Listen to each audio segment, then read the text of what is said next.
The glass doors exploded inward at 5:47 p.m. on a Tuesday that had already gone catastrophically wrong for at least one person in the building.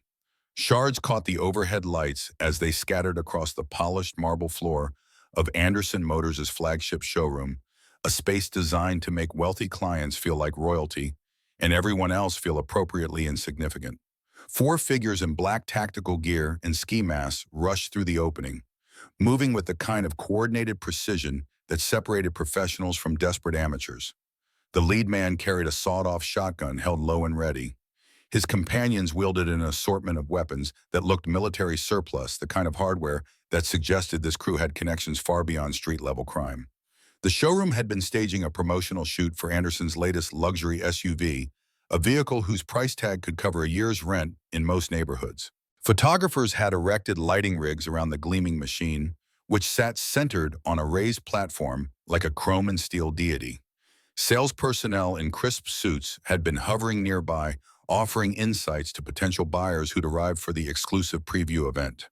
The CEO herself had descended from her executive suite to oversee the production, her presence lending weight to what the marketing department called a brand-defining moment. Then came the sound of breaking glass, and the careful choreography of commerce dissolved into chaos. The man with the shotgun swept his weapon across the room in a practiced arc that suggested military training rather than improvised violence. His voice cut through the screams with brutal efficiency. "Everyone on the ground. Now, nobody moves, nobody bleeds." Bodies dropped. A sales associate in a $1,000 suit hit the marble so hard his teeth clacked together. One of the photographers abandoned her camera mid-shot, the expensive equipment clattering to the floor as she scrambled for cover behind a white leather sofa that wouldn't stop a thrown rock, much less a bullet. Clients who'd been discussing financing options seconds earlier now pressed themselves against display vehicles, their eyes wide with the kind of terror that came from suddenly understanding how quickly normalcy could shatter. But one woman remained standing beside the SUV. She clutched a leather laptop bag against her chest with both hands, her knuckles white with pressure. Her gray suit probably cost more than the average person made in a month, cut to emphasize authority rather than femininity. Blonde hair fell in calculated waves past her shoulders, the kind of styling that required both money and maintenance. Her face held that particular expression common to people accustomed to being obeyed, a mixture of outrage and disbelief that anyone would dare disrupt her carefully ordered world. Two of the masked men moved on her position with predatory focus. They didn't shout or threaten. They simply closed the distance with the confidence of people who knew resistance would be futile as a timeless circle. One of them grabbed her arm and twisted it behind her back with practiced ease. The other pressed a tactical knife against her ribs, the blade's point dimpling the expensive fabric of her suit jacket.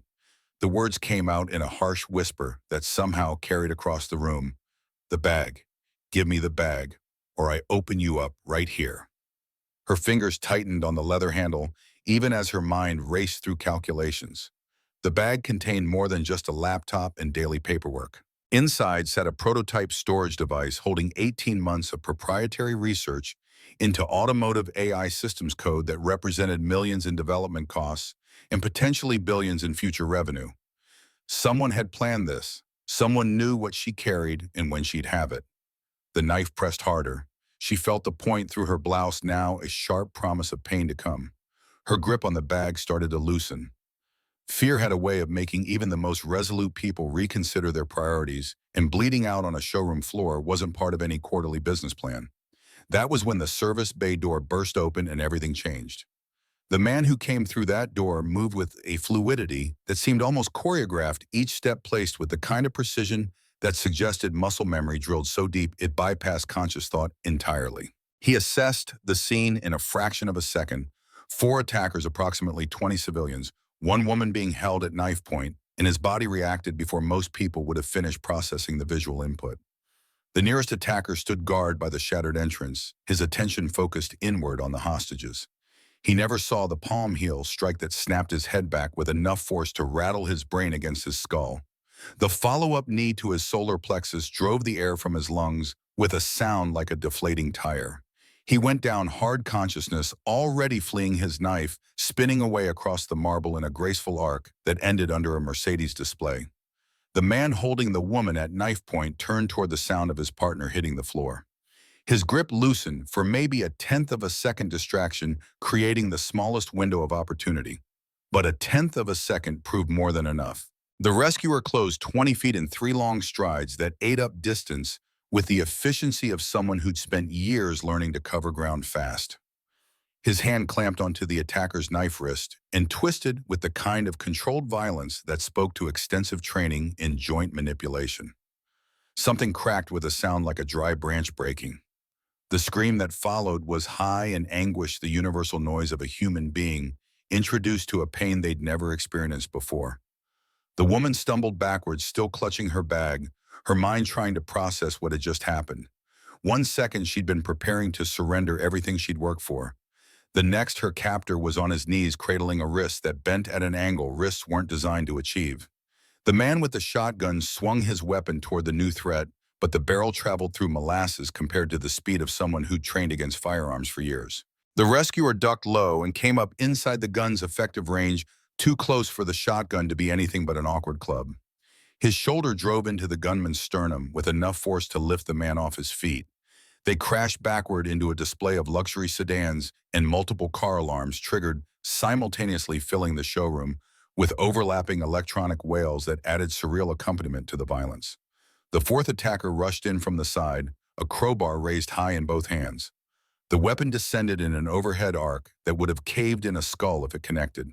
But the target rolled at the last instant, and the crowbar struck marble with a crack that sent painful vibrations up through the attacker's arms.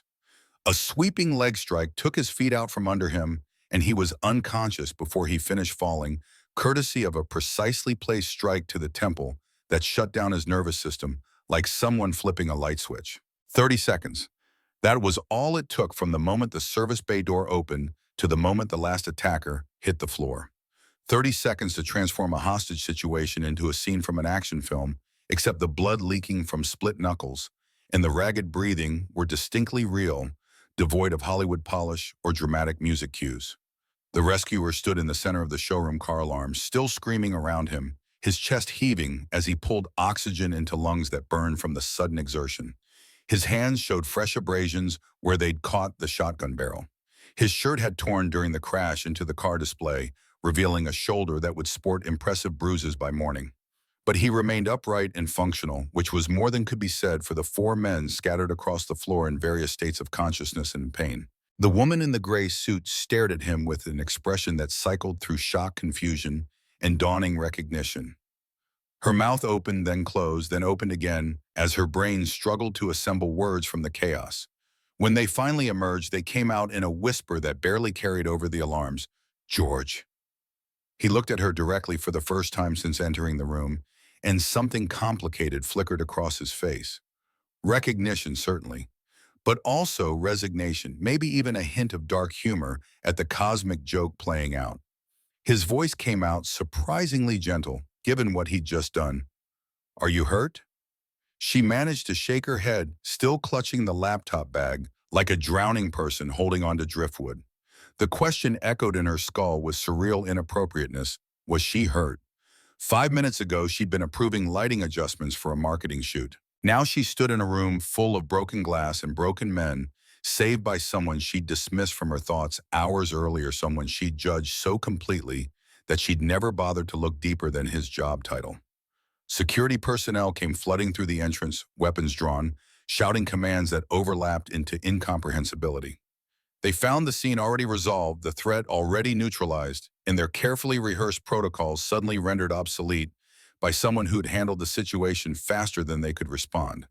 Police sirens wailed in the distance, growing closer, adding their voices to the automotive alarms that continued their electronic shrieking. George stood still as security surrounded him, hands raised in a non-threatening position that somehow managed to convey both compliance and absolute confidence. He answered their questions with calm efficiency, his voice never rising, his body language never suggesting he considered them any kind of threat. When they asked about his background, he kept it vague: former military, some personal security training, nothing special. But the security chief, a former police detective named Marcus Webb, whose instincts had been sharpened by 20 years of seeing through bullshit, watched the footage playing on nearby monitors and knew he was hearing a carefully edited version of the truth. Those weren't moves learned in basic training. Those were techniques that required years of specialized instruction and real-world application. The way George had prioritized targets based on immediate threat level, the way he'd controlled each opponent with minimal force necessary to neutralize them, the way he'd maintained spatial awareness throughout the engagement, these were skills that took serious investment to develop. People didn't learn to fight like that from weekend self-defense courses. Paramedics arrived and began checking casualties. The attackers were all alive, which said something about George's control and intent. Broken bones, concussions, soft tissue damage, painful but temporary. If he'd wanted to kill them, they'd be dead.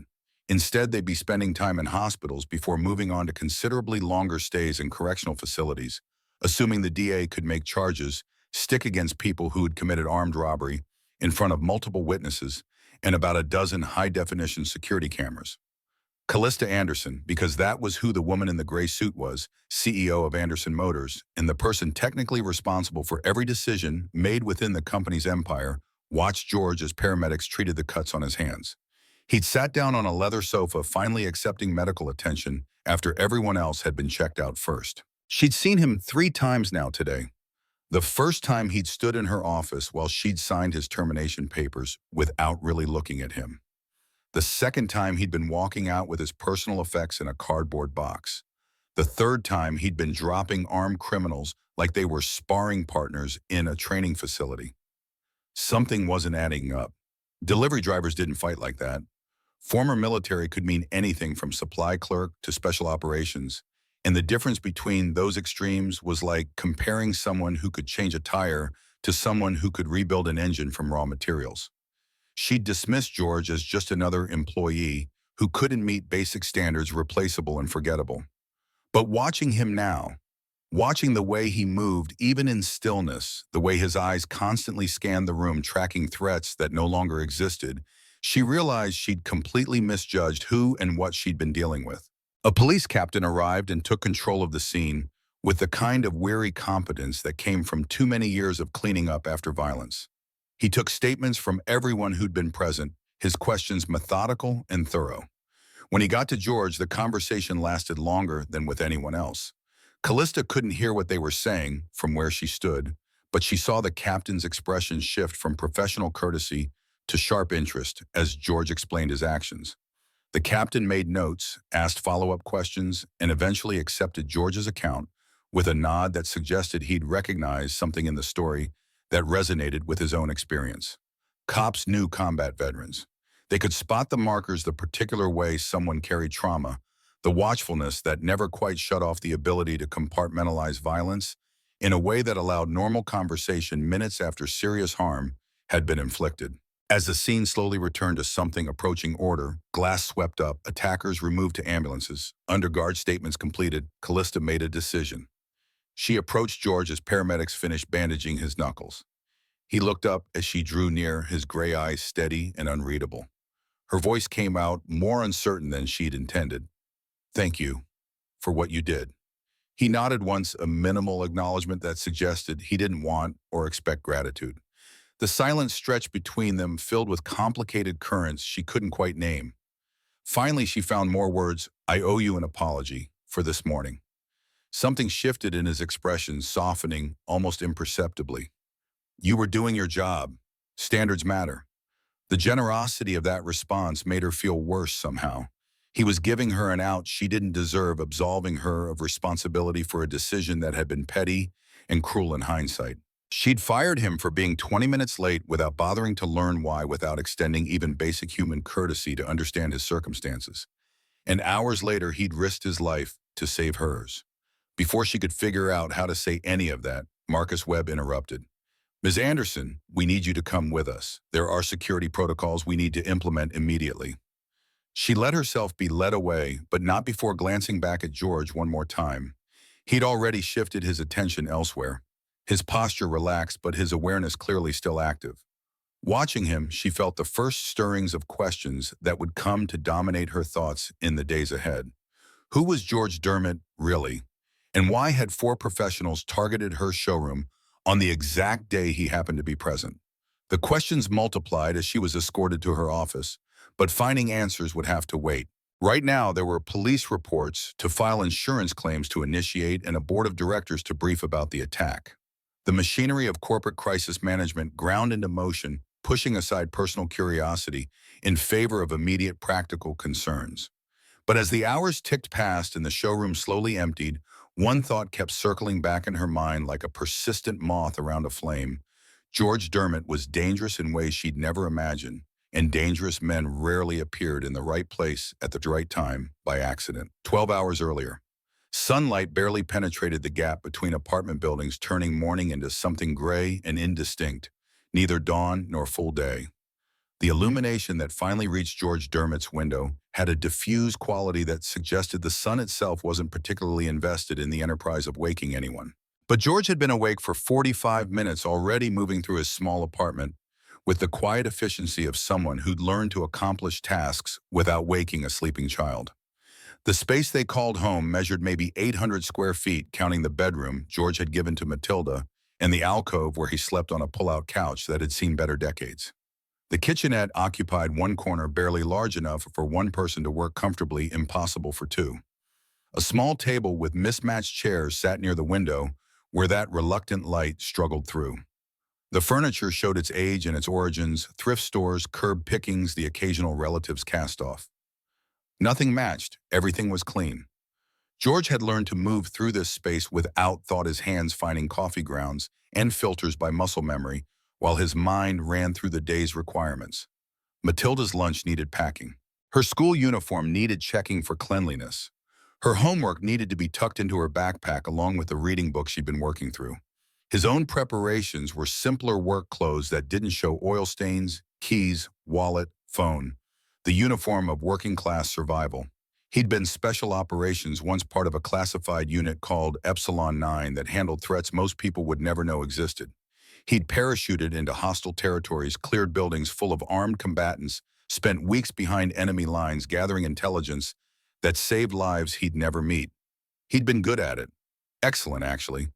His performance reviews had used words like exceptional and invaluable, though those reviews were buried so deep in classified archives that proving their existence would be effectively impossible. But that was before Matilda. Before he'd held his daughter for the first time and felt something fundamental shift in his chest, some tectonic movement of priorities that changed the entire landscape of who he was and what mattered.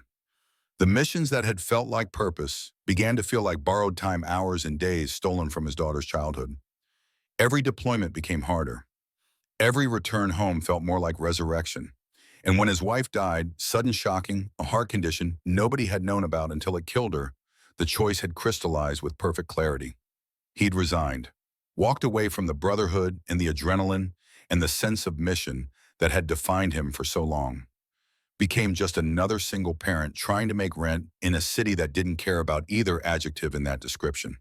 The transition had been harder than any combat operation. At least in combat zones, the mission was clear and the training was relevant. In civilian life, he discovered he had no applicable skills beyond the ability to hurt people efficiently, which wasn't particularly marketable outside very specific industries he wanted no part of anymore.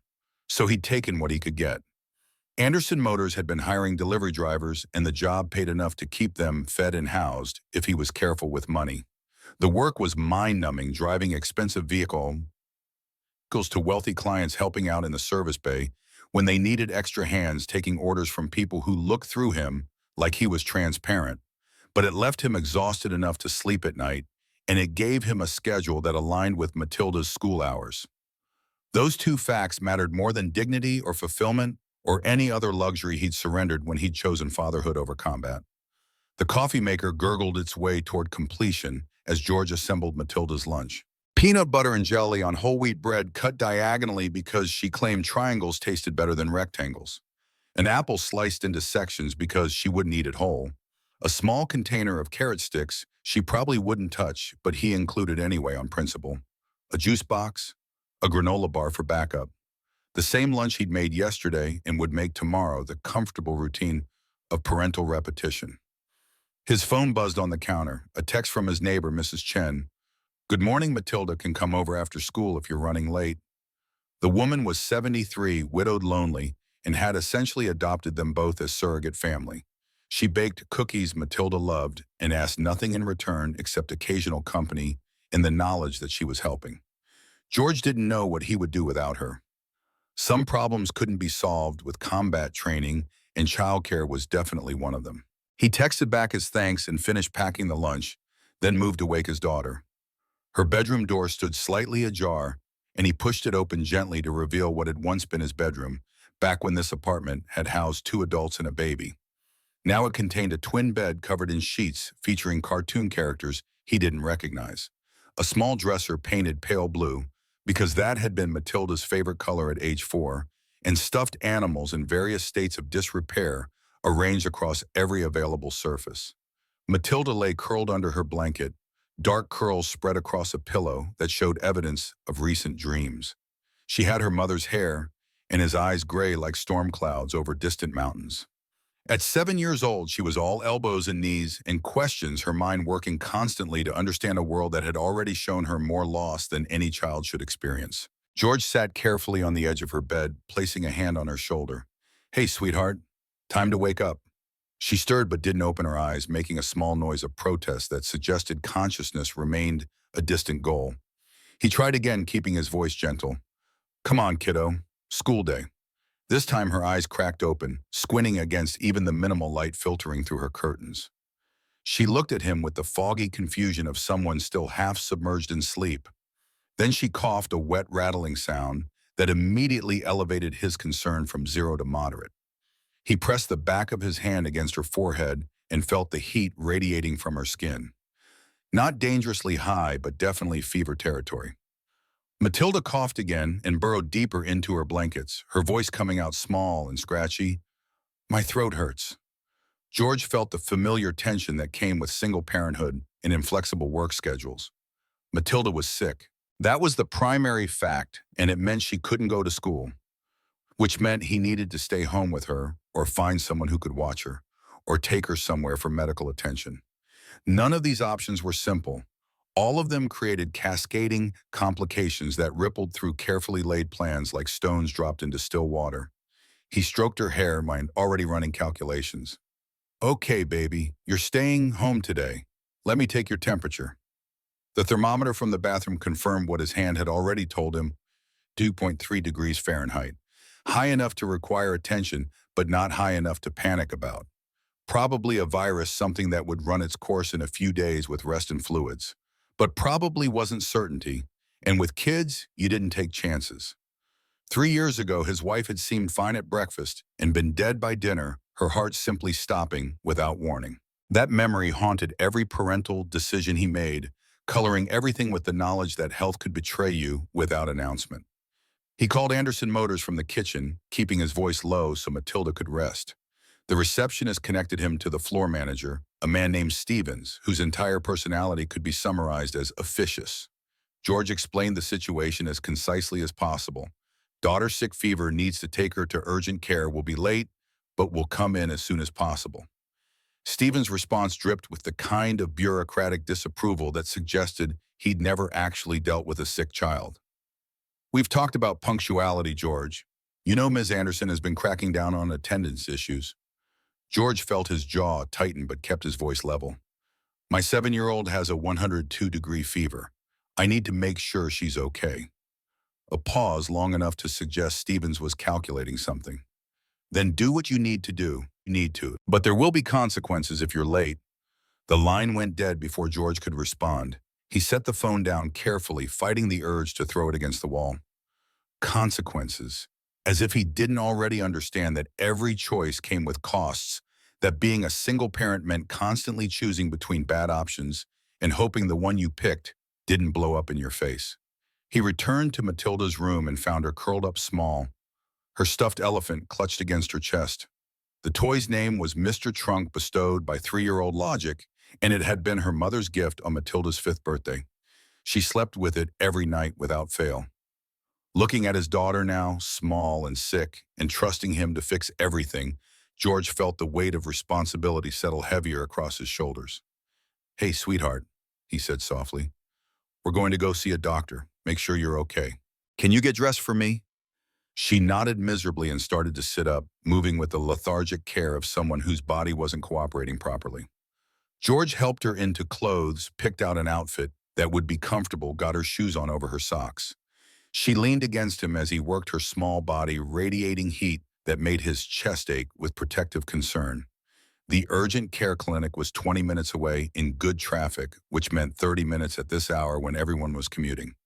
George carried Matilda to their car, a decade-old sedan with rust spots and a check engine light that came and went mysteriously, and buckled her into the back seat with her stuffed elephant. She closed her eyes immediately, trusting him to handle everything while she conserved what little energy she had. Traffic moved with its usual morning sluggishness, each red light feeling like a personal affront. George drove automatically, his hands steady on the wheel while his mind raced through worst-case scenarios. It was just a fever. Kids got fevers all the time. By tomorrow, she'd probably be fine bouncing around the apartment, demanding attention. But the memory of his wife's sudden death made it impossible to dismiss anything as minor. The universe had demonstrated its willingness to inflict horror without warning, and trusting him probably felt like a luxury he couldn't afford. The clinic waiting room was already half full, despite the early hour testimony to the fact that illness didn't respect anyone's schedule. George checked Matilda in with the receptionist, provided insurance information, and settled into an uncomfortable plastic chair with his daughter curled in his lap. She dozed against his chest while he filled out paperwork, her breathing a warm presence against his neck. They waited 45 minutes before a nurse called them back. The exam room was small and sterile, decorated with cheerful posters about hand washing and nutrition that seemed designed to distract children from the various unpleasant procedures that might follow. Matilda sat on the examination table, her legs dangling, while George stood beside her, providing moral support. The doctor was young, probably fresh out of residency, with the kind of energetic friendliness that suggested she genuinely enjoyed working with pediatric patients. She examined Matilda with efficient gentleness, looked in her ears and throat, listened to her breathing, checked her temperature again. George watched her face for signs of concern, prepared to demand tests or treatments or anything else that might be necessary. But the doctor's expression remained calm as she made notes in her tablet. "Looks like a viral infection," she said, her voice professionally reassuring. "Probably lasts 3 to 5 days. Keep her hydrated. Give her children's ibuprofen for the fever. Lots of rest. If the fever goes above 104 or she starts having trouble breathing, bring her to the ER. Otherwise, this should resolve on its own." Relief washed through George like cool water, loosening muscles he hadn't realized had tensed. Just a virus. Nothing serious. His daughter would be fine. He thanked the doctor, accepted the printed discharge instructions, and carried Matilda back to the car. The whole visit had taken 90 minutes from arrival to departure, which meant he was now looking at being at least 2 hours late to work, probably more by the time he got Matilda settled somewhere safe. He called Mrs. Chen from the parking lot. She answered on the second ring, her voice warm with concern. "Is Matilda okay?" "She's got a virus. Nothing serious, but she can't go to school and I need to get to work. Could she stay with you today?" Mrs. Chen made a dismissive sound. "Of course, bring her right over. I'll make soup." George felt gratitude well up, the kind that came from knowing someone cared when they had no obligation to do so. He drove to Mrs. Chen's apartment, a journey of 15 minutes that felt longer because every minute meant arriving later to work, and carried Matilda upstairs. Mrs. Chen fussed over them both, getting Matilda settled on her couch with blankets and turning on cartoons, pressing a container of homemade cookies into George's hands despite his protests. "Go," she said, shooing him toward the door. "Don't worry about her. She'll be fine with me." George knelt beside the couch, brushing hair from Matilda's forehead. "I'll be back as soon as work is done. Be good for Mrs. Chen, okay?" Matilda nodded, already absorbed in whatever was happening on the television. He kissed her forehead and left before he could let worry pull him back, heading to his car with the knowledge that he was now looking at arriving at least 2.5 hours late. Maybe 3, depending on traffic. The drive to Anderson Motors felt longer than usual, time stretching in the way it did when you were dreading a destination. George ran through possible explanations in his head, trying to find words that would make Stevens or whoever he reported to understand that sometimes life happened and couldn't be scheduled around. But he'd been in the corporate world long enough to know that personal circumstances rarely impress people whose primary concern was maintaining operational efficiency. Anderson Motors occupied a sprawling facility on the edge of the city's commercial district, all glass and steel, and carefully cultivated prestige. The main showroom was designed to make an impression: soaring ceilings, polished floors, vehicles displayed like works of art. Behind that public face lay the service bays, where actual work happened, oil changes and brake repairs, and the thousand small maintenance tasks that kept expensive machines running. George pulled into the employee lot and sat in his car for a moment, gathering himself. He'd called ahead. He'd explained the situation. He'd done everything right except somehow arrange for his daughter not to get sick. But walking through those doors, he felt like a student called to the principal's office, about to be lectured for circumstances beyond his control. Stevens waited near the employee entrance, his expression suggesting he'd been standing there specifically to intercept George's arrival. "You're 3 hours late." George met his gaze steadily. "My daughter had a 102-degree fever. I had to take her to urgent care." Stevens' expression didn't shift towards sympathy or understanding. Instead, he handed George a pink slip of paper, the color and purpose unmistakable. "Ms. Anderson wants to see you, third floor her office, now." The world seemed to tilt slightly, reality shifting into a configuration George hadn't anticipated. He'd been late before, not often, but occasionally the unavoidable circumstances of single parenthood, creating conflicts between job and daughter. He'd always called ahead. He'd always made up the time. He'd never been written up, much less summoned to the CEO's office. He took the stairs to the third floor, his mind racing. Getting fired would be catastrophic. Rent was due in 2 weeks. Matilda needed new shoes because she'd somehow grown half a size in the last month. His car needed repairs he'd been putting off because the choice came down to fixing the engine or fixing his daughter's cavities, and teeth won every time. Losing this job would trigger a cascade of financial disasters that would take months to recover from, if recovery was even possible. The executive floor gleamed with the kind of calculated luxury that made clear who held power in this building. Thick carpet absorbed footsteps. Artwork that probably cost more than George's annual salary hung on walls painted in muted tones, designed by someone paid to understand color psychology.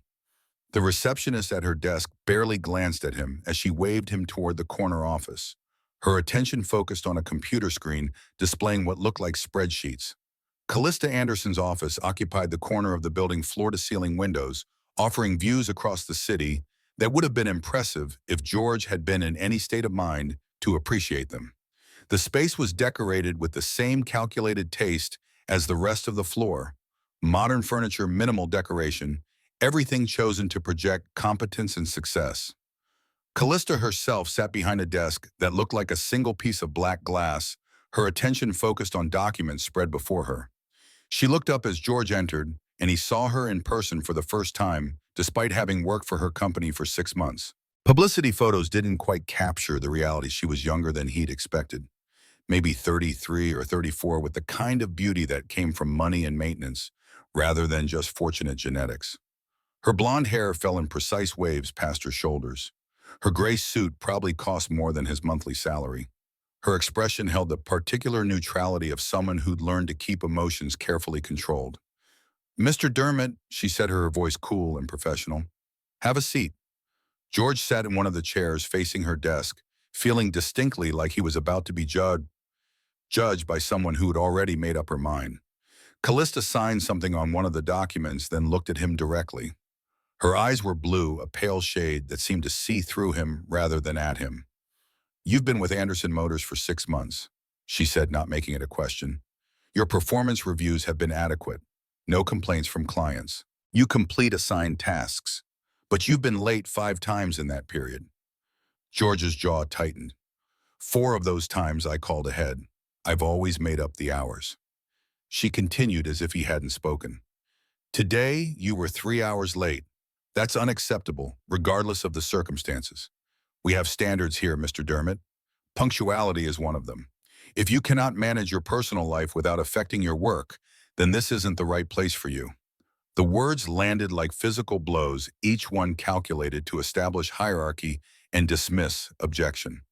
George wanted to explain about Matilda's fever, about the urgent care visit, about being a single parent with nobody to call for help.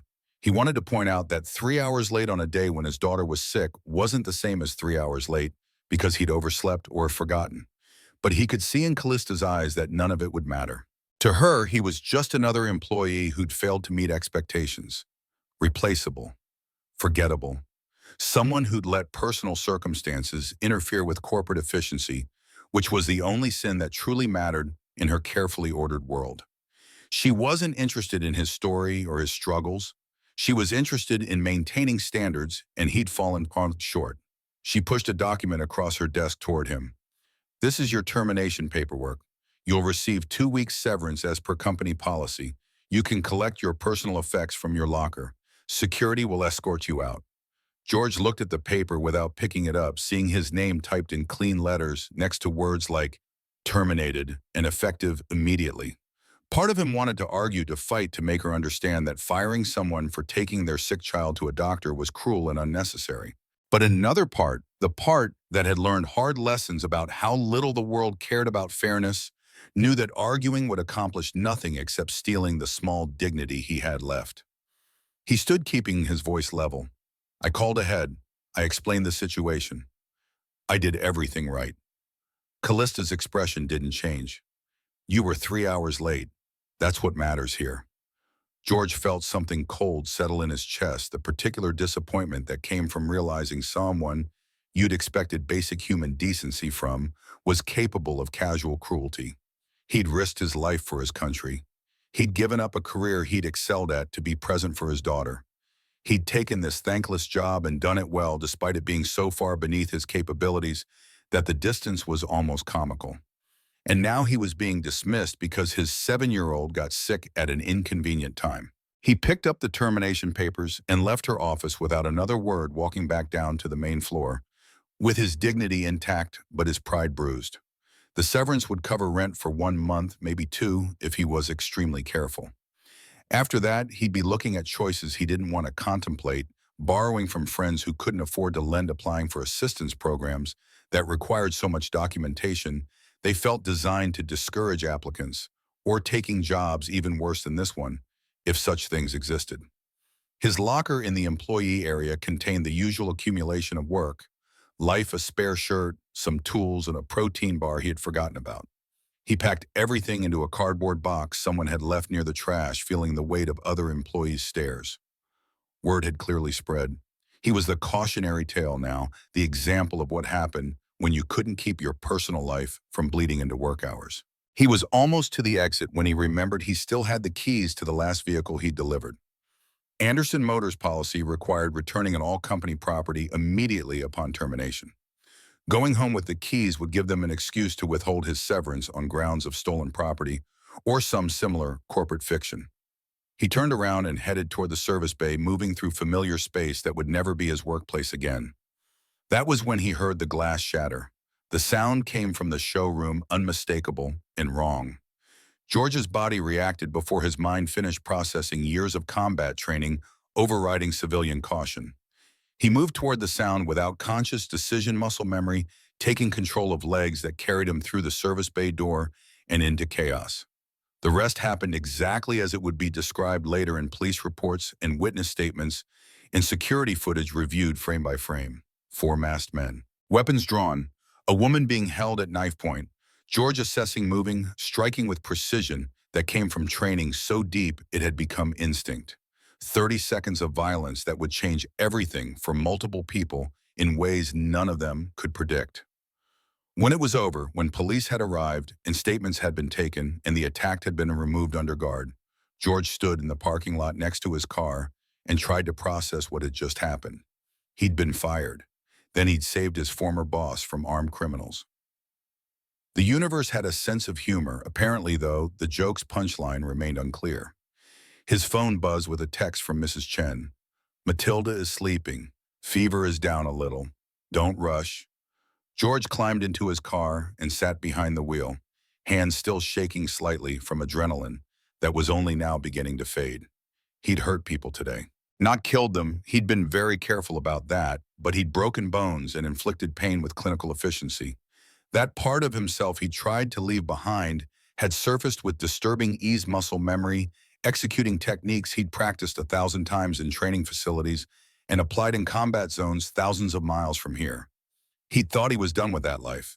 He'd thought he'd successfully transitioned into someone normal, someone whose biggest concerns were making rent and packing lunches.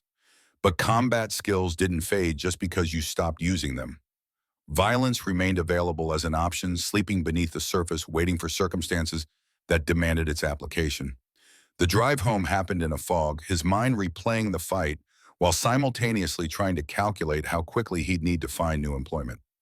He picked up Matilda from Mrs. Chen's apartment, listened to her report that the fever had dropped to 100. Two carried his drowsy daughter back to their apartment and tucked her into bed. She fell asleep almost immediately, her elephant clutched close, trusting that her father would handle everything. George sat on his pull-out couch in the growing darkness, not bothering to turn on lights. His hands still showed abrasions from catching the shotgun barrel. His shoulder ached where he'd crashed into the car display. But mostly he felt the peculiar emptiness that came from having a day go so catastrophically wrong that no single explanation could encompass it all. He'd been fired for taking care of his daughter. Then he'd saved his former boss's life. And now he sat alone in a darkening apartment, unemployed with rent due in 2 weeks and no clear path forward.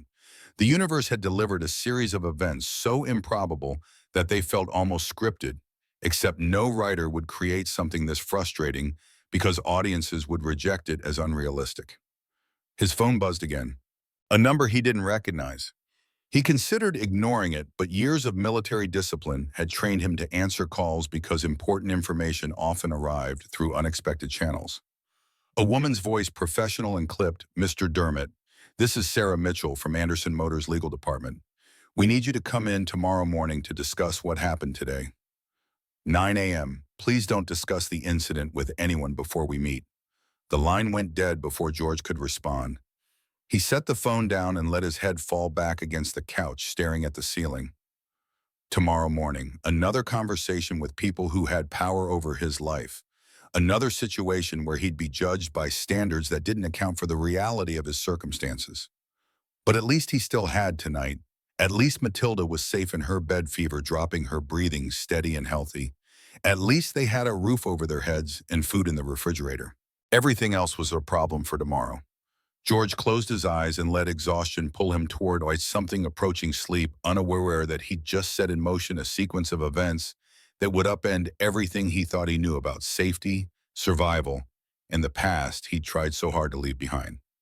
Callista Anderson sat alone in her office long after everyone else had gone home. The building had that particular quality of institutional spaces at night, lights on, but no one present the hum of HVAC systems providing white noise that somehow made the silence more profound. She'd sent her assistant home hours ago. Marcus Webb, her head of security, had left after completing his initial report. Even the cleaning crew had finished and departed, leaving her alone with her thoughts and the security footage she'd been watching on loop for the past 2 hours. The video played on her large monitor, multiple camera angles synchronized to show the showroom attack from every perspective. She'd watched it enough times now that she could predict every movement, but repetition didn't diminish the impact. If anything, seeing it over and over made the violence more disturbing rather than less, each viewing peeling back another layer of her comfortable assumptions about safety and control. The footage showed George Dermott entering from the service bay at timestamp 17:47:23. What followed was 32 seconds of combat so efficient it looked choreographed. But Callista knew from Marcus's analysis that this wasn't rehearsed performance. This was training applied with lethal competence, held carefully in check. She watched George assess the room, and what the timestamp showed was less than a second. She watched him prioritize targets with an accuracy that suggested extensive experience in exactly this kind of situation.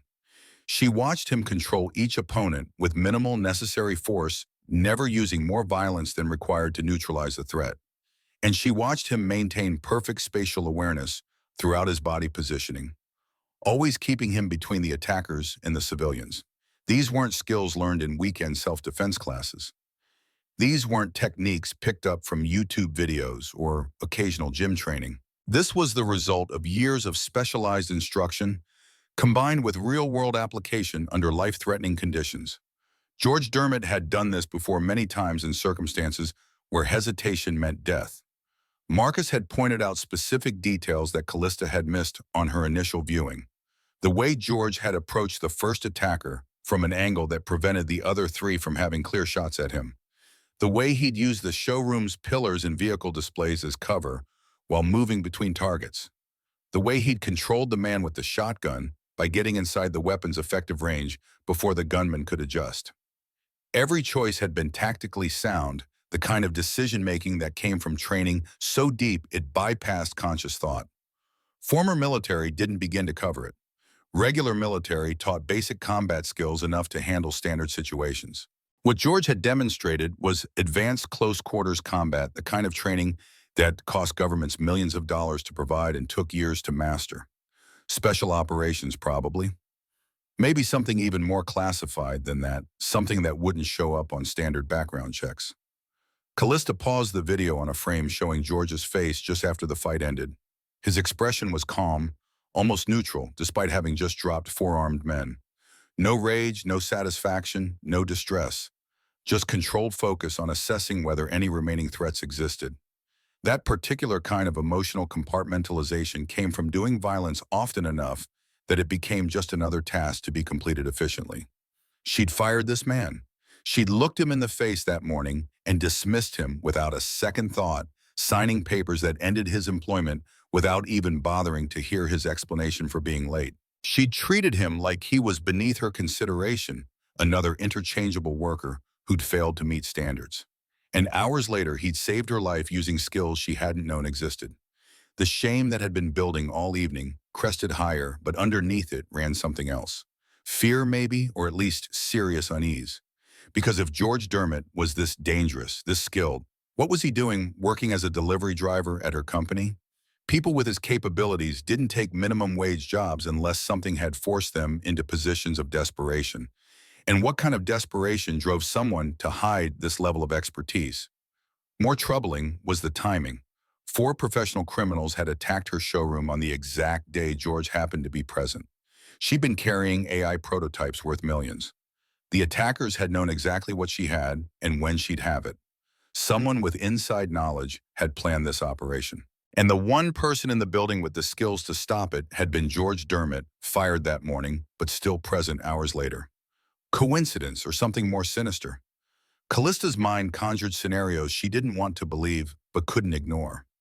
Maybe George had orchestrated the whole thing, arranged the attack, positioned himself to play hero, created a situation where she'd owe him gratitude and access. Maybe he'd been working with the attackers, and the fight had been staged to gain her trust. Maybe this was the opening move in a longer game, whose full scope she couldn't yet see. But watching him on the video, watching the way he'd checked on civilians before accepting treatment for his own injuries, the way he'd answered police questions with patient courtesy, the way he'd moved through the whole situation without any sign of enjoying the violence, it didn't feel like performance. It felt like someone doing what needed to be done because nobody else could. Her phone rang, Marcus Webb's name appearing on the screen. She answered without preamble. "Tell me you found something." Marcus's voice came through, tired and professional. "Nothing good. I ran George Dermott's background through every database I can access. Former Army honorable discharge, clean record. But there are gaps, periods, where his service record is classified above my clearance level. Whatever unit he was in, it's still protected information." Callista leaned back in her chair, processing this. So he was special operations. Almost certainly.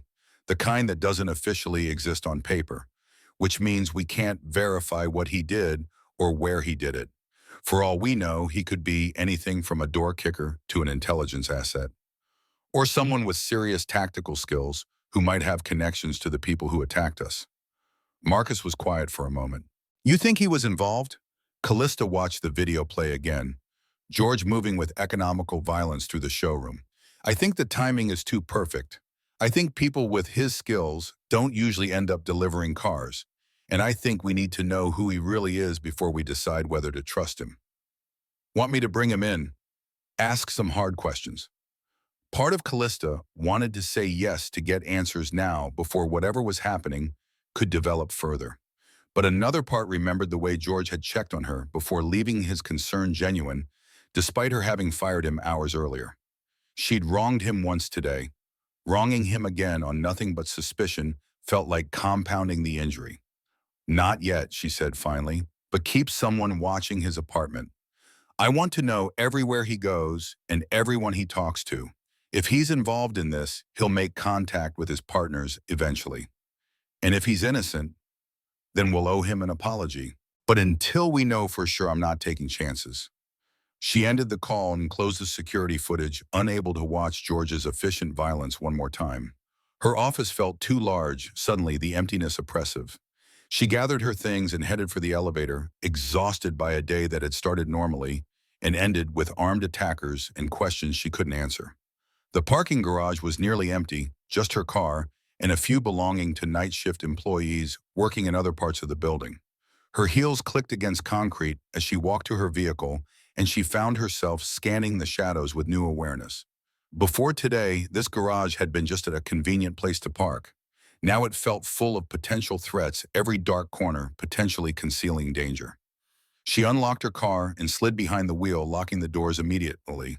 The engine started with its usual smooth purr, luxury engineering providing reliable performance. She sat there for a moment, hands on the wheel processing the day's events. She'd been threatened. She'd been saved. She'd learned that someone on her team might not be who they claimed to be. And tomorrow she'd have to pretend everything was fine while she figured out what was really happening. The drive home took 20 minutes through light evening traffic. Her condo occupied the top floor of a building in the city's expensive district, all security systems and doormen in the kind of isolation that came from being able to afford space between yourself and everyone else. She parked in her designated spot and rode the elevator up each floor, passing with mechanical precision. Her home was immaculate because she paid someone to keep it that way. Modern furniture, carefully chosen artwork, everything arranged to project success and taste. She'd lived here for 4 years, and it still felt more like a hotel than a home, all surfaces and no warmth. But it was hers, paid for with money she'd earned, a tangible symbol of everything she'd built. Callista poured herself a drink from the bar, whiskey expensive smooth, and stood at her floor-to-ceiling windows, looking out over the city. Lights stretched to the horizon, thousands of lives being lived in buildings she could see but never touch. Somewhere out there, George Dermott was probably putting his daughter to bed, unaware that his former boss was having him investigated. Or maybe he was very aware, expecting surveillance, playing whatever game he'd actually been engaged in when he'd stopped those attackers. She didn't want to believe he was involved. Something in her wanted George to be exactly what he appeared to be, a good man in a bad situation who'd done the right thing when it mattered. But she'd built a business empire by never assuming people's apparent motives matched their actual ones, and abandoning that principle now just because she wanted to believe in simple heroism would be dangerously naive. Her phone buzzed with an email notification. She glanced at the screen and felt her blood turn cold. The message had no subject line and came from an address that was just random letters and numbers. The body contained a single sentence: "Give back the data, you know what you're holding." Callista's hands shook as she read the words again. Someone had her personal email address. Someone knew she had the AI prototype. Someone was threatening her in her own home, reaching across digital space to make clear that she wasn't safe just because she'd survived one attack. She forwarded the message to Marcus immediately, then poured herself another drink with hands that weren't quite steady. The day wasn't over. The threat hadn't ended with 4 arrests. This was bigger than a failed robbery, more organized than she'd wanted to believe. And somewhere in the middle of it all was George Dermott, with skills he shouldn't have and timing too perfect to be coincidence. Whether he was hero or threat, she needed to know. Because one way or another, whatever was happening had only just begun. Callista stood at her window long into the night, watching the city lights and wondering who was watching her back. The security office occupied a windowless room on Anderson Motors' second floor, designed with the kind of institutional bleakness that suggested its primary purpose was making people uncomfortable. Gray walls absorbed what little warmth the fluorescent lights provided. A metal table sat bolted to the floor, 2 chairs on one side, one on the other. The positioning was deliberate psychological theater meant to establish hierarchy before anyone spoke. Marcus Webb had conducted hundreds of interviews in spaces like this, watching people reveal themselves through body language and careful evasion. George sat in the single chair, his posture relaxed, but his eyes tracking movement with the kind of awareness that never fully shut off. Behind the one-way mirror, Callista watched him with her arms crossed, her mind still churning through possibilities. Marcus stood across from George, a folder unopened on the table between them. The detective had learned long ago that silence often extracted more truth than questions, so he let the quiet stretch while studying the man who'd transformed a hostage situation into something that looked like a training exercise. Finally, Marcus broke the silence. "Tell me about your military background." George's expression remained neutral, giving nothing away. "I served, got out when my wife died, needed to raise my daughter." The answer was technically complete while revealing almost nothing useful. Marcus recognized the technique: provide factual information without context, answer the specific question without volunteering details. People with classified backgrounds learn this approach early, trained to protect operational security even in civilian conversations. "What unit?" The slightest pause, barely perceptible. "That's classified." Marcus leaned forward, changing his angle of approach. "Men with classified backgrounds don't usually end up delivering cars." George met his gaze steadily. "Men with daughters do what they need to do." Behind the glass, Callista felt her suspicions intensify. Every answer George gave was reasonable on its surface, while simultaneously raising more questions. Why was his service record classified? What kind of unit required that level of protection years after someone separated? The gaps in his story felt deliberately maintained, spaces where uncomfortable truths might hide. Marcus shifted tactics again, his voice hardening. "Those men who attacked the showroom, they were professionals, trained, and you took them down like it was nothing. That's not normal." George's jaw tightened almost imperceptibly. "I did what anyone would do." "No, Marcus's contradiction came sharp and immediate. "You did what someone with very specific combat training would do. Training that takes years. Training that costs governments millions of dollars. So I'll ask again, George, what unit were you in, and what were you doing at that showroom on that exact day?" The implication landed like a physical blow. Callista saw George's hands tighten briefly before relaxing again, the only visible sign that Marcus had struck somewhere sensitive. But his voice remained calm when he responded, "I was there because I worked there. Worked there until your boss fired me." The words carried weight that made Callista flinch despite the glass between them. He'd saved her life hours after she dismissed him without hearing his explanation, and now she was repaying that service with suspicion and interrogation. The unfairness of it burned in her chest, but she couldn't let emotion override caution. Not when the alternative was trusting someone who might be manipulating the entire situation. Marcus pressed harder, sensing an opening. "The combat skills I saw in that video, those aren't something you pick up in regular Army training. You were special operations, counterterrorism probably, which means you've dealt with situations exactly like what happened today. Hostage scenarios, armed assaults, neutralizing multiple threats. You've done this before many times." George said nothing, which Marcus correctly interpreted as confirmation. "So here's what I'm wondering." Marcus's tone shifted into something sharper, more accusatory. "Why would someone with your background end up working a minimum wage job at a car dealership? And why would four professional criminals attack that dealership on the one day you happened to be there with exactly the skills needed to stop them?" "That's a lot of coincidence, George." "Too much, maybe." The accusation hung in the air between them, ugly and direct. Callista watched George's face, carefully looking for tells that might reveal guilt or calculation. But what she saw instead was something that looked like disappointment mixed with weary understanding, as if he'd expected this, but hoped for better. "You think I arranged it?" George's voice came out flat, emotionless. "You think I orchestrated an attack on my former employer so I could play hero, get close to her, maybe get access to whatever those men were after?" Marcus didn't deny it. "Did you, I saved her life. Those men would have killed her if I hadn't been there. Or maybe you arranged it so you could do exactly that. Stage a rescue, create gratitude, establish trust." Classic infiltration technique. George's eyes flashed with anger, for the first time a crack in his careful control. "I risked my life to protect people I don't even know. I took down four armed criminals who could have killed me if I'd made one mistake. And now you're accusing me of being part of it? Then prove you're not." The challenge landed without answer because George had no proof. No alibi for the months of planning that would have been required. No witnesses who could testify to his loyalty or innocence.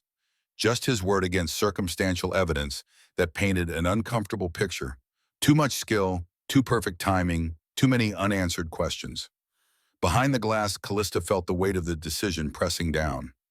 Part of her wanted to believe George was exactly what he appeared to be. But she'd built success by never assuming appearances matched reality, and abandoning that principle now would be dangerous naivety. Better to be suspicious in wrong than trusting in dead. The door burst open without warning, the sound of it crashing against the wall, making everyone in both rooms flinch. A small figure rushed through the opening, moving with the single-minded determination of a child who'd broken free from supervision. Matilda Dermott, her dark curl bouncing, her face streaked with tears, ran straight to George and wrapped her arms around his legs with desperate force. Her voice came out high and broken. "Daddy, Mrs. Chen said men took you away. I was so scared." Everything changed in that instant. George's entire demeanor transformed. He lifted his daughter, all the careful control dissolving into pure parental concern. He held her close, one hand cradling her head, the other supporting her small body. His voice turned soft in a way Callista hadn't heard before. "It's okay, sweetheart. I'm okay. Everything's okay." Matilda buried her face against his neck, her small body shaking with the aftermath of fear. "I thought they hurt you. I thought you weren't coming back." Callista watched through the glass as George whispered reassurances to his daughter, rocking her gently, his focus entirely on comforting the terrified child in his arms. This wasn't performance. This wasn't someone playing a role or maintaining a cover. This was a father who loved his daughter with every atom of his being, whose entire world had just been reduced to making sure she felt safe. The suspicions that had seemed so reasonable moments ago crumbled like sandcastles against rising tide. Men who orchestrated elaborate criminal schemes didn't look at their children with that particular expression of protective devotion. Sociopaths capable of staging complex deceptions didn't hold their daughters with such obvious care for emotional well-being over tactical advantage. Callista left the observation room and entered the interrogation space, her heels loud against the floor. Marcus looked at her in surprise, probably wondering why she was breaking protocol.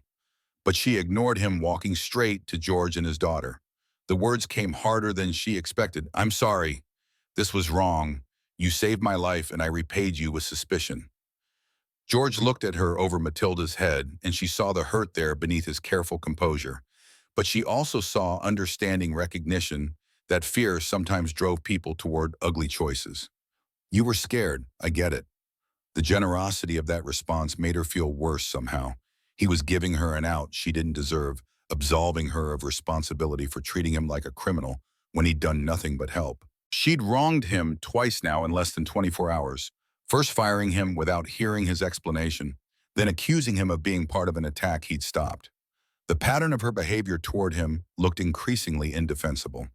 Matilda lifted her head from George's shoulder, her gray eyes so like her father's, fixing on Callista, with the direct assessment children sometimes employed. "Are you Miss Anderson, the lady Daddy saved?" Callista found herself nodding, uncertain how to interact with a 7-year-old she'd indirectly terrified. "Yes, your father is very brave." The girl studied her for another moment, then seemed to reach some internal conclusion. She turned back to George. "Can we go home now? I don't like it here." George shifted his grip, preparing to stand, but before anyone could move, every light in the building died simultaneously. Emergency lighting kicked in seconds later, bathing everything in red that turned the interrogation room into something from a horror film. Alarms began wailing throughout the structure, overlapping into dissonance. Marcus grabbed for his radio immediately. "All units report. What's happening?" Static answered him, then a voice crackling with tension. "We have a breach on floors 1 and 2, armed intruders, multiple hostiles moving through the building." Callista felt her blood turn to ice water. This wasn't random. This wasn't coincidence. Someone had come back, and this time they had brought enough force to overcome security. On Marcus's radio, more voices reported, and each one painting a grimmer picture. 8 intruders, maybe 10. Military gear and automatic weapons, moving with tactical precision through the building's lower levels. George set Matilda down gently but kept her close, his entire demeanor shifting into something hard and focused. The gentle father disappeared, replaced by the operator Callista had seen on security footage. When he spoke, his voice carried absolute authority. "Do you have a safe room?" Callista's mind scrambled to catch up with rapidly evolving circumstances.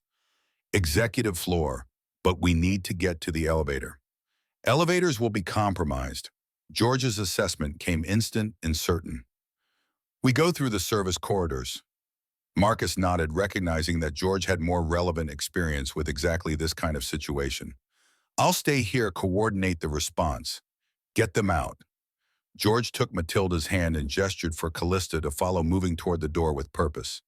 They exited into a hallway where emergency lighting painted everything in shades of blood. The alarms continued their electronic shrieking, making communication difficult and thinking harder. George led them away from the main corridors, taking turns that seemed random, but clearly followed some internal logic. Callista realized he knew the building's layout better than she'd thought possible for someone who'd only worked there 6 months. He moved with the confidence of someone who'd studied the space, memorized exits and alternate routes, or prepared for scenarios that most people would never consider. The caution made sense now in a way it hadn't before. This was someone who'd been trained to always know his environment, to never be caught somewhere without understanding all available paths in or out. They reached a service corridor narrow and lined with exposed pipes and electrical conduits. George checked the stairwell beyond carefully before waving them forward. They descended 3 flights in near silence, Matilda's hand gripped tight in her father's, her eyes wide but trusting. The little girl had been through terror already today, but she wasn't panicking.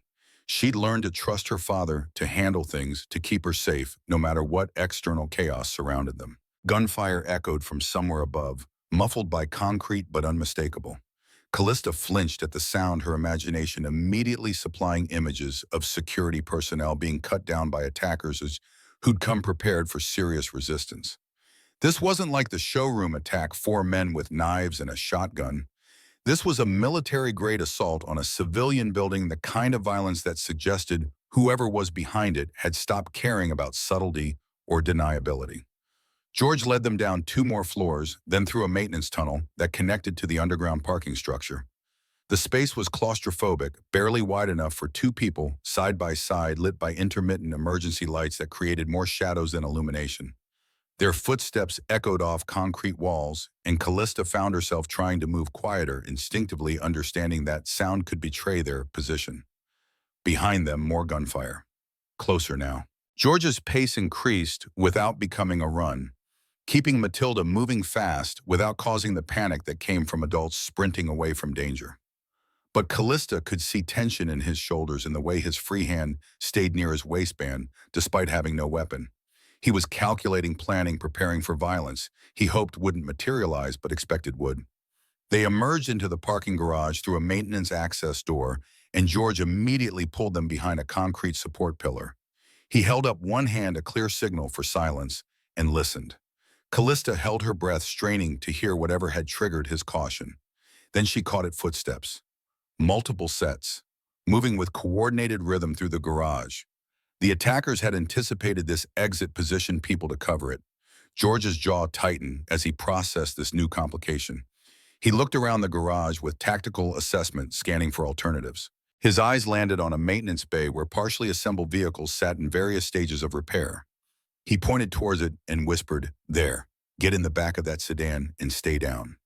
They moved quickly but carefully, using vehicles and pillars as cover. The sedan he'd indicated sat with its interior partially exposed, doors missing, and seats not fully installed. But the frame provided concealment, and concealment was all they had. Callista climbed in first, awkward in her skirt and heels. Matilda followed, pressing herself against Callista's side. George squeezed in last, his larger frame making the space even more cramped. Through gaps in the vehicle's frame, Callista watched armed figures enter the garage. 6 of them dressed in black tactical gear that looked military surplus. They carried weapons, professionally moved in formation, checked corners with practiced coordination. These weren't criminals hoping to get lucky. These were soldiers, or people trained to move like soldiers, executing a plan that had been carefully rehearsed. One of them stopped near their hiding spot, close enough that Callista could hear his breathing, through whatever tactical mask covered his face. Her heart hammered so hard she was certain he'd hear. It's certain they'd be discovered, and whatever came next would involve violence she didn't want to imagine. Matilda pressed harder against her side, and Callista found herself holding the little girl protectively. This child she'd never met before today, suddenly feeling like something precious that needed defending. Then an explosion rocked the garage. Fire and smoke erupted from the far side, and the armed men immediately shifted focus, moving toward the blast with weapons raised. George waited until they'd moved far enough, then whispered urgently, "Now move fast and quiet." They extracted themselves from the vehicle and headed toward an emergency exit George had already identified. He pulled the door open, carefully checked the stairwell beyond, then led them up not toward the executive floors where Callista had suggested, but down toward the sublevels where the company's prototype testing facilities were located. Callista kept her questions to herself as they descended, trusting that George had reasons for his choices even if she didn't understand them. Behind them, the sounds of pursuit grew louder. Shouting, more gunfire. The attackers had realized their targets had escaped and were spreading out to cover more ground. George pushed through a door marked "Authorized Personnel Only" and led them into a testing facility Callista had only visited once during its construction. The space was vast and dark, filled with vehicles in various stages of development and equipment whose purposes weren't immediately obvious. He navigated through it with confidence, taking them to a far corner where a rusted metal door stood partially concealed behind the stacked equipment. He worked the lock mechanism with practiced efficiency, and the door opened to reveal a narrow tunnel stretching into darkness. "Service tunnel," he explained quietly. "Used to be part of the old subway system before they converted it. Connects to the next building over." Callista started to ask how he knew about infrastructure that predated the current building, but movement behind them cut off the question. Two armed men entered the testing facility, sweeping the space with weapon-mounted lights. George's expression hardened as he realized they were trapped, no time to get everyone through the tunnel before being spotted. He turned to Callista, his voice urgent but controlled. "Take Matilda, run through the tunnel, don't stop until you're out the other side." Understanding what he intended to do made Callista's stomach clench. "George, run now!" He stepped away from the tunnel entrance, deliberately making noise to draw the attacker's attention away from his daughter and Callista. The men turned toward the sound weapons tracking, and George charged them before they could fire. Callista grabbed Matilda's hand and ran into the tunnel, the little girl's frightened whimper tearing at her heart. Behind them, sounds of violent struggle echoed impacts, grunts of pain, the metallic clatter of weapons hitting concrete. The tunnel was dark except for emergency lighting at irregular intervals, creating pools of red illumination, separated by stretches of near-total darkness. Callista ran through it holding Matilda's hand, her heels making progress difficult and dangerous. She kicked them off without breaking stride, continuing barefoot across rough concrete that scraped her feet. They were maybe halfway through when Matilda pulled against her grip, trying to turn back. "Daddy, we have to help Daddy." Callista tightened her hold, pulling the girl forward even as her own instincts screamed to go back. "Your father told us to run. We're doing what he said."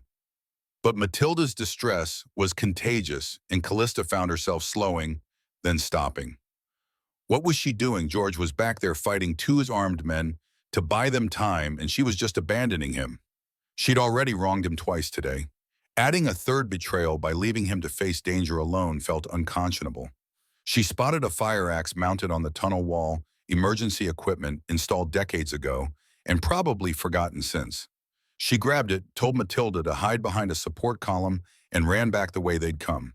The tunnel's acoustics made it impossible to tell how the fight was progressing until she burst back into the testing facility and saw George locked in combat with one man, while the other lay unconscious nearby.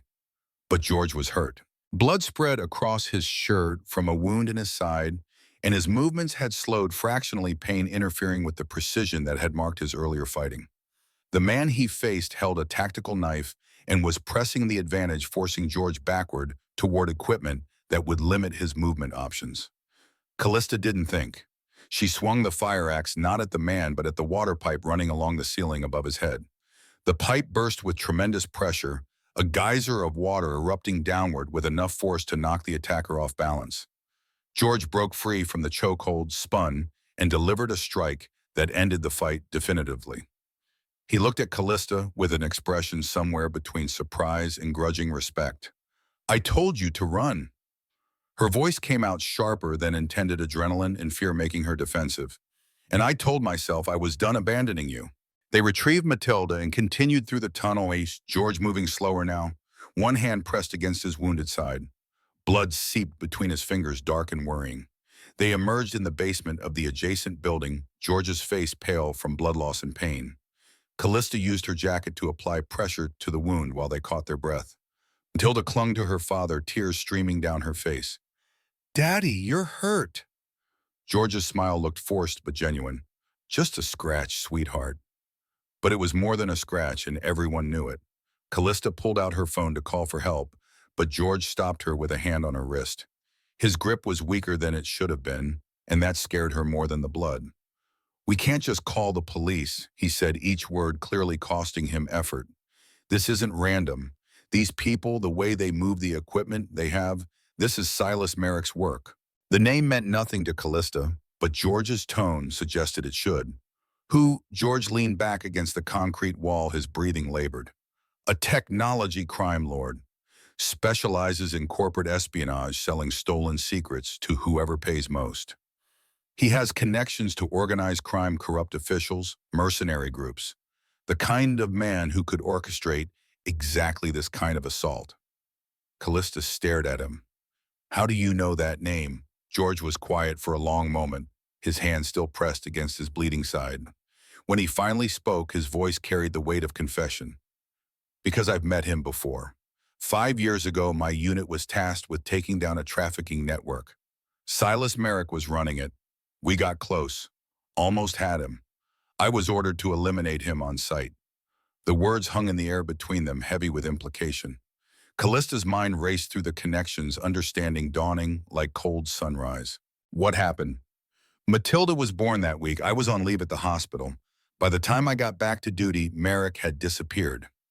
My commander wanted me to track him, said it was my responsibility to finish the mission. George's eyes found his daughter, and something painful moved across his face. But I looked at Matilda, at my wife, and I realized I didn't want to be the kind of father who wasn't there. So I resigned, gave up the hunt, gave up everything. Understanding crystallized in Callista's mind with terrible clarity. And now he's back. George nodded, the movement costing him visible effort. He must have recognized me from the showroom cameras, saw me take down his men, realized the same operator who almost caught him 5 years ago just happened to be working at your company. He probably thinks I've been protecting you all along, that I'm some kind of corporate security consultant using a delivery driver job as cover. The irony would have been funny if the situation weren't so dangerous. Merrick had returned seeking revenge against someone who wasn't even hunting him anymore, transforming a crime lord's paranoia into real threat through simple mistaken identity. George had walked away from that life, chosen his daughter over mission completion, and now the past had found him anyway, dragging him back into exactly the kind of violence he'd tried to leave behind. Callista felt the weight of responsibility settle across her shoulders. This is my fault. I brought you into this. George's contradiction came immediate and firm, despite his obvious pain. No, Merrick brought himself into this. And now we need to finish what I should have finished 5 years ago. The words carried finality that suggested George had made a decision, accepted that running was no longer an option. But Callista saw the blood seeping through his fingers, saw the pallor of his skin, and knew he was in no condition to finish anything without medical attention first. She made her own decision in that moment, one that felt both terrifying and absolutely necessary. Then we stop him together. But first we get you to a hospital. George started to protest, probably about to argue that hospitals meant questions in official reports and complications they couldn't afford. But Matilda's small voice cut through whatever objection he'd been forming. Please, Daddy, you're bleeding so much. The fear in his daughter's voice accomplished what logic couldn't. George nodded once, surrendering to necessity. Callista pulled out her phone and called for emergency services, giving their location and requesting immediate medical response. Then she called Marcus Webb, briefing him on everything that had happened and warning him about Silas Merrick. While they waited for help to arrive, Callista sat with George and Matilda in that cold basement, applying pressure to a wound that wouldn't stop bleeding, holding together a man and child she'd known for less than 24 hours, but who somehow felt essential to keep safe. Outside, sirens wailed as law enforcement and medical personnel converged on the scene. The building above them was still under assault violence unfolding in real time. But down here in the darkness, three people who'd been strangers that morning had become something else through shared trauma. George had saved Callista's life twice now. She'd stopped abandoning him when it mattered. And Matilda had trusted a woman she didn't know to help protect her father. Whatever came next, hospitals' investigations eventually confronting Merrick, they would face it together. George had said it himself, they needed to finish what should have been finished years ago. And somehow, impossibly, Callista had become part of that unfinished business. She pressed harder against the wound, feeling his blood warm against her hands, and promised herself that George Dermott wouldn't die protecting her. Not today. Not when they'd finally started understanding each other. The sirens grew louder. Help was coming. But so was something else, the next phase of whatever Merrick had planned, the escalation that would test all of them in ways they couldn't yet anticipate. Above them, the building burned. Below them, three survivors waited for rescue. And somewhere out there, a man who'd escaped justice once was planning his next move, unaware that his former hunter had just decided to become the hunter again. The hospital room smelled of disinfectant and recycled air. Institutional cleanliness that couldn't quite mask the underlying scent of human vulnerability. George lay propped against pillows, his torso wrapped in bandages that disappeared beneath a thin gown. An IV dripped steadily into his arm, pumping antibiotics and fluids to replace what he'd lost in that basement. The knife wound had required 43 stitches, internal and external, but the blade had missed anything vital by margins the surgeon called lucky. George knew better than to call it luck. He'd twisted at the last possible instant, years of training converting potentially fatal injury into merely painful. Callista sat in the chair beside his bed, exhaustion written across her face and shadows under her eyes, and tension in her shoulders. She'd been here 6 hours, refusing to leave despite hospital staff suggesting she go home and rest. Matilda slept curled on a second chair. Someone had brought it in, her elephant and clutched tight, her breathing steady and peaceful in the way only children managed after terror had exhausted them completely. Marcus Webb stood near the window, his expression grim as he processed everything George had told him about Silas Merrick. The detective had spent the past hour making calls, pulling files, verifying information through channels George no longer had access to. What he'd found painted a picture darker than anyone wanted to acknowledge. Merrick's network is extensive, Marcus said, keeping his voice low to avoid waking Matilda. FBI has been tracking him for 3 years, but can never get close enough to make charges stick. He operates through intermediaries, keeps himself insulated from direct involvement. The men we arrested from the showroom attack refuse to talk. The ones from tonight's assault are the same lawyer up immediately, give nothing useful. George shifted against his pillows, wincing as the movement pulled stitches. He'll try again. Men like Merrick don't stop until they get what they want or someone stops them permanently. Callista's voice carried quiet determination. Then we stop him, before he hurts anyone else. Marcus looked at her with the kind of concerned skepticism law enforcement reserved for civilians who thought fighting crime was simpler than it actually was. Ms. Anderson, this isn't something you can just decide to handle. Merrick has resources, connections, and apparently no hesitation about assaulting buildings full of people. This is FBI territory now. But George understood what Callista was really saying, recognized the shift that happened when someone stopped being a victim and started becoming something more dangerous. She'd been attacked twice, threatened in her own home, forced to run through tunnels while men with guns hunted her. Fear had calcified into something harder, and George had seen that transformation often enough to know it couldn't be talked away with reasonable warnings about danger. She's right, he said, drawing surprised looks from both Marcus and Callista. Merrick came after her specifically because of the AI prototype. That technology is what he wants, what he's willing to kill for, which means it's also the bait we can use to draw him out. Understanding dawned across Marcus's face, followed immediately by professional objection. You want to stage an operation. Use Ms. Anderson as bait. George's correction came gentle but firm. Use the prototype as bait. Set up a transfer scenario, make it look real enough that Merrick commits his resources. Then the FBI takes him down when he's exposed. Callista leaned forward, her business acumen engaging with tactical planning in ways that revealed why she'd built an empire before age 30. We leak information that I'm moving the prototype to a secure facility outside the city. Make it seem like I'm scared after the attack's taking extreme precautions. Merrick will see it as his best opportunity, catch us in transit isolated, before we can implement whatever security measures he thinks we're planning. Marcus ran calculations behind his eyes, weighing risks against potential gains. The FBI would need to coordinate. We'd need the right location, proper surveillance, tactical teams positioned to respond fast when things go sideways. And they will go sideways, operations like this always do.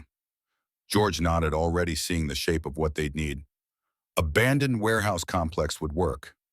Multiple entry points but limited escape routes. Good sight lines for overwatch. Close enough to the city that response time stays manageable, but isolated enough that Merrick feels confident making his move. The planning continued through the night, voices kept low, while Matilda slept, details refined, as Marcus made calls to FBI contacts, willing to consider an operation this aggressive. The federal agents were skeptical, initially using civilians as bait, violated protocols designed to keep non-combatants safe. But when Marcus explained Merrick's pattern of escalation and the likelihood he'd strike again, regardless, they reluctantly agreed to at least hear the full proposal. By morning, the framework existed. A fake prototype would be created visually identical to the real device, but containing nothing of value. Information about the transfer would be leaked through channels Merrick's network was known to monitor. Callista and George would drive to the warehouse in an armored vehicle followed at distance by FBI tactical units, ready to move in when Merrick revealed himself. The operation would happen in 3 days' time, enough for George's wound to stabilize and for the FBI to position assets properly. The doctor discharged George that afternoon with stern warnings about physical activity and prescriptions for pain management that he'd probably ignore. Callista drove him and Matilda back to their apartment, the small space feeling even more cramped with 3 people navigating its limited square footage. Mrs. Chen appeared within minutes, fussing over George's injury and insisting on making soup despite his protests. Those 3 days passed in strange suspension, normal life continuing around the knowledge that violence waited in the immediate future. George spent time with Matilda reading books, watching cartoons, having conversations about school and friends and all the ordinary concerns of 7-year-olds. He didn't tell her about the operation. She'd been through enough terror already. Callista visited daily, initially to coordinate planning, but increasingly just to spend time with them. She brought groceries without being asked, helped Matilda with homework, learned through observation how George navigated single parenthood. Something was shifting between them, walls coming down as crisis forced proximity that might never have developed otherwise. They didn't discuss it explicitly, but George saw Callista watching him with his daughter and recognized the expression, someone reassessing assumptions, discovering complexity they'd missed before. The night before the operation, George tucked Matilda into bed with extra care, knowing tomorrow carried risks he couldn't entirely control. She looked up at him with those gray eyes that mirrored his own, her voice small in the darkness. "Are you going somewhere dangerous tomorrow?" Children always knew more than adults gave them credit for. George had learned that lesson watching Matilda navigate grief after her mother died, the way she'd understood things nobody explained explicitly. He wouldn't insult her intelligence with false reassurance.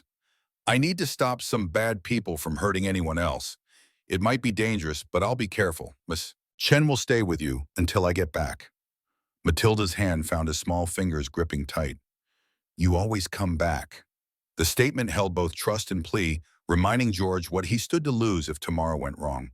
He kissed her forehead, breathing in the scent of her shampoo, memorizing this moment against the possibility it might be one of his last. "Always, sweetheart, I promise." He left her room and found Callista waiting in the narrow kitchen, 2 cups of coffee growing cold on the table. She'd been staying in a hotel nearby, unwilling to return to her condo, where she'd feel isolated and vulnerable. Now she sat in his apartment like she belonged there, her presence no longer feeling intrusive or strange. "Are you scared?" Her question came direct, bypassing small talk for honesty. George considered lying, then decided against it. "Terrified. Not of Merrick or his people. I've faced worse and worse circumstances. But I have something to lose now that I didn't have back then. If something goes wrong tomorrow, Matilda loses another parent. That fear is worse than anything Merrick can threaten me with." Callista reached across the table, her hand covering his. The gesture felt natural despite how little time they had actually spent together, trauma-creating intimacy that normally took months to develop. Then we make sure nothing goes wrong. We are careful we follow the plan, and we let the FBI handle the actual fighting. Our job is just to be bait convincing enough that Merrick takes it.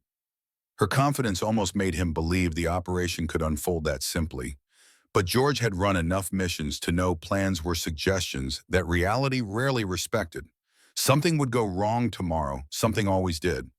The question was whether they could adapt fast enough to survive the deviation. Morning arrived with the particular clarity that came from insufficient sleep and elevated stress. George dressed in dark clothes that wouldn't show blood if things went violent. He checked the wound in his side, still tender, but healing stitches holding despite the movement he'd been doing against medical advice. Callista arrived looking equally prepared, her usual business attire replaced by practical clothing, suitable for running if necessary. The hardest part came when they reached Mrs. Chen's apartment. Matilda clung to George with the desperate strength of someone who'd learned goodbye could become permanent without warning. He held her close, whispering reassurances that felt increasingly inadequate. "I'll be back before dinner. Mrs. Chen is going to make those cookies you love. Be good for her." Mrs. Chen took Matilda's hand as George reluctantly released his daughter, the older woman's eyes full of worry she tried to hide behind gentle smiles. "We'll be fine. You go do what needs doing." The drive to the warehouse complex took 40 minutes, George and Callista, in an armored vehicle that felt like a tank compared to normal cars. Marcus had arranged everything: the vehicle, the route, the fake prototype case that Callista clutched in her lap. FBI tactical teams had been positioning themselves since dawn, hidden in and around the warehouse facility, ready to respond when Merrick's forces revealed themselves. The warehouse itself occupied waterfront property, long abandoned by whatever legitimate business had once operated there. Rust ate at metal siding. Windows showed broken teeth where vandals had thrown rocks.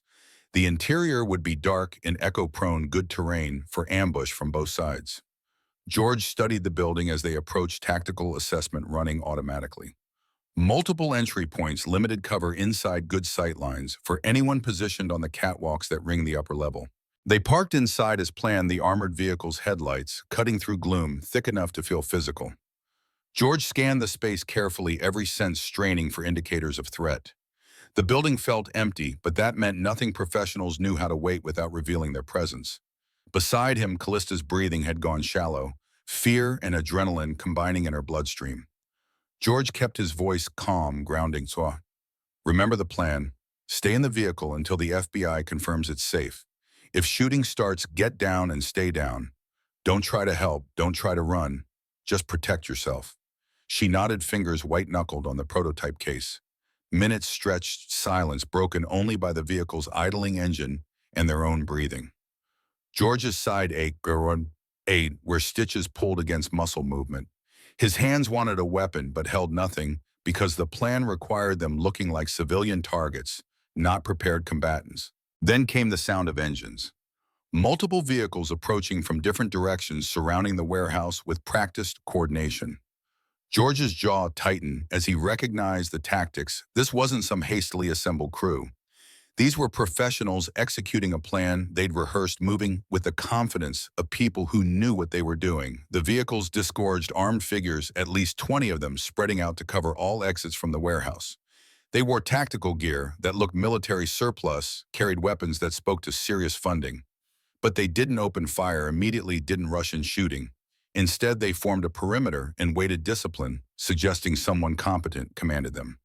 That someone walked through the main entrance with the casual confidence of a man entering his own property.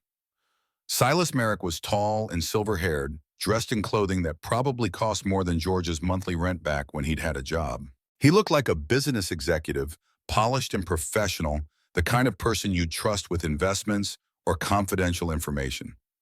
But his eyes held calculations colder than any emotion, and George recognized the expression immediately: someone capable of ordering death without losing sleep afterward. Merrick's voice carried across the warehouse, pleasant and conversational. "Miss Anderson, thank you for making this so easy. I was expecting more resistance." Callista found her voice despite fear making it shake. "You're not getting the prototype." Merrick smiled like she'd said something amusing. "Oh, I think I am. You see, I have something you value, something that will make you very cooperative. He gestured, and two of his men dragged someone into the warehouse. George's world stopped as recognition hit like a physical blow. Matilda, his daughter terrified but unharmed, held gently but firmly by one of Merrick's people.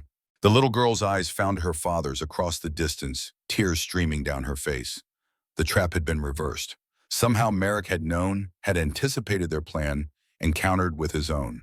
The operation had failed before it began, and now George's worst fear was playing out in real time. His daughter at risk because of his past, because of choices made years ago that were coming due. George moved without thinking, lunging toward Matilda. Four men grabbed him immediately, forced him to his knees with brutal efficiency. Someone pressed a gun against the back of his head, metal cold and promising.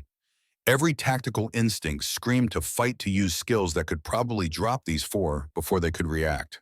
But Matilda's presence paralyzed him. Any violence he initiated might escalate into shooting, and his daughter stood in the potential crossfire. Merrick walked closer, genuine pleasure in his expression. George Dermott, I recognized you from the showroom footage. Older, softer around the edges, but still the same man who cost me millions 5 years ago. I've wondered what happened to you. Turns out you became a delivery driver. How the mighty have fallen. The words stung because they carried truth George had been avoiding. He had fallen traded expertise and purpose for the daily grind of making rent. Part of him had died when he'd resigned, skills atrophying from disuse, identity, fragmenting into something smaller and more mundane. Looking at Merrick now, George saw his past reflected in the man's eyes, the hunter he'd once been reduced to prey by his own choices. His voice came out raw with controlled rage. Let my daughter go. This is between you and me.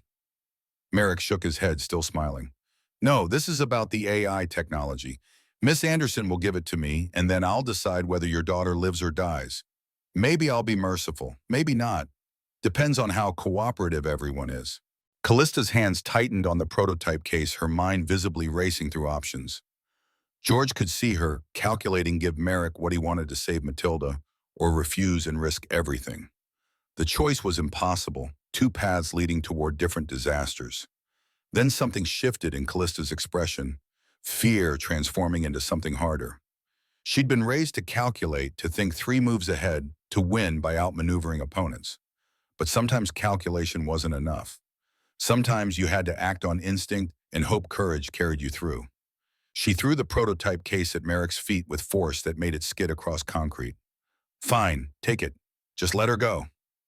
Merrick bent to pick up the case, satisfaction clear in every movement. That moment of distraction, his attention focused on the prize he'd been chasing, created the smallest window. Callista charged him with all her weight, not trained or skilled, but absolutely committed to the action. She crashed into Merrick like a battering ram, knocking him off balance, and the warehouse erupted into chaos. FBI agents stormed in from concealed positions, weapons drawn, voices barking orders that overlapped into noise. Merrick's men scattered, some fighting, some running. Gunfire cracked through the space muzzle flashes, strobing light through gloom. George broke free from his captors, in the confusion, fought his way to Matilda, pulled her behind cover as bullets tore through air where they'd been standing. But Merrick recovered quickly, his professionalism overriding surprise. He pulled a pistol and aimed it at Callista, with fury twisting his carefully maintained composure.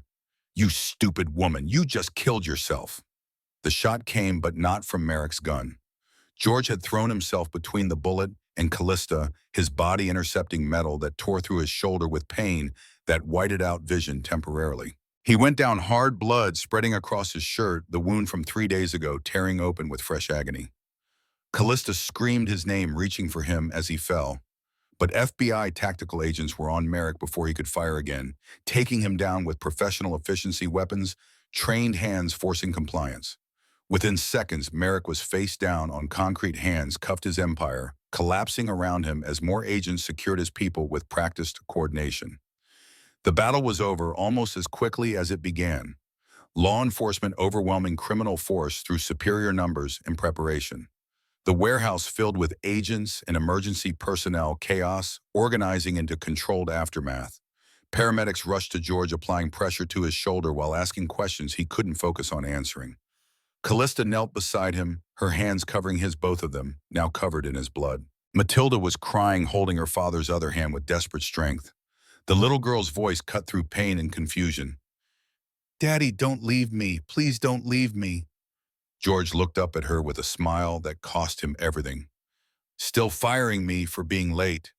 Callista laughed through tears, the sound breaking on sobs. "You're such an idiot." "Yeah, but I'm your idiot now." The paramedics loaded him onto a stretcher, with efficiency born from too much practice handling gunshot victims. Callista rode with him in the ambulance, holding Matilda on her lap, the little girl finally starting to calm as they left danger behind. George drifted in and out of consciousness, pain and blood loss, making coherent thought difficult. But he was aware of Callista's presence, her voice offering reassurances that everything would be okay, that he'd survive worse, that Matilda needed him, so he wasn't allowed to die. The hospital rushed him into surgery immediately, doctors working to repair damage the bullet had inflicted. Callista waited in a private room with Matilda, both of them exhausted and traumatized but alive. Hours stretched as surgeons repaired torn tissue and blood vessels. When the doctor finally emerged, his expression carried cautious optimism. "The bullet missed anything vital. He'll need time to heal, but he should make a full recovery." Relief washed through Callista like a wave, loosening muscles she hadn't realized had tensed. Beside her, Matilda pressed her face into her side, small body shaking with the aftermath of terror finally released. Callista held the little girl close, this child she barely knew but who'd somehow become essential to protect. They let Callista into George's room once he'd stabilized Matilda, climbing carefully onto the bed to curl against her father. George was awake but groggy from anesthesia, his shoulder wrapped in bandages that would need changing daily. He looked at Callista with eyes that struggled to focus, but held awareness enough to recognize her. "Thank you," she managed, voice thick with emotions she couldn't name. "For everything." George shook his head slightly. "You're the one who charged Merrick. That was either the bravest or the most reckless thing I've ever seen. I learned from the best." Weeks passed in the strange rhythm of recovery. George healed while Callista visited daily, bringing food and flowers and gradually becoming part of their small family unit through sheer persistent presence. The FBI investigation uncovered Merrick's network evidence, ensuring he'd spend life in prison. Anderson Motors reopened with enhanced security measures George helped design. 3 months after the warehouse confrontation, the company held a ceremony celebrating the renovated showroom. New glass replaced what had been shattered, bulletproof now, but no less transparent. Security systems George had specified made the facility one of the safest commercial buildings in the city. Guests mingled while champagne flowed, celebrating renewal and resilience. George stood beside the SUV that had been photographed the day of the first attack, wearing a suit that felt less uncomfortable than expected. His shoulder had healed, leaving scars that would never quite fade. Matilda ran over in a dress that bounced with her movement, carrying flowers almost as big as herself. "Daddy, these are for Miss Callista. I picked them out myself." He handed them to Callista with a shy smile that felt unfamiliar on his face. She took them, touched by the gesture. Matilda looked between them with knowing wisdom, too old for 7. "Daddy, I think Miss Callista likes you." George felt embarrassment color his face, but Callista laughed and reached out to take his hand. The contact was gentle, tentative testing.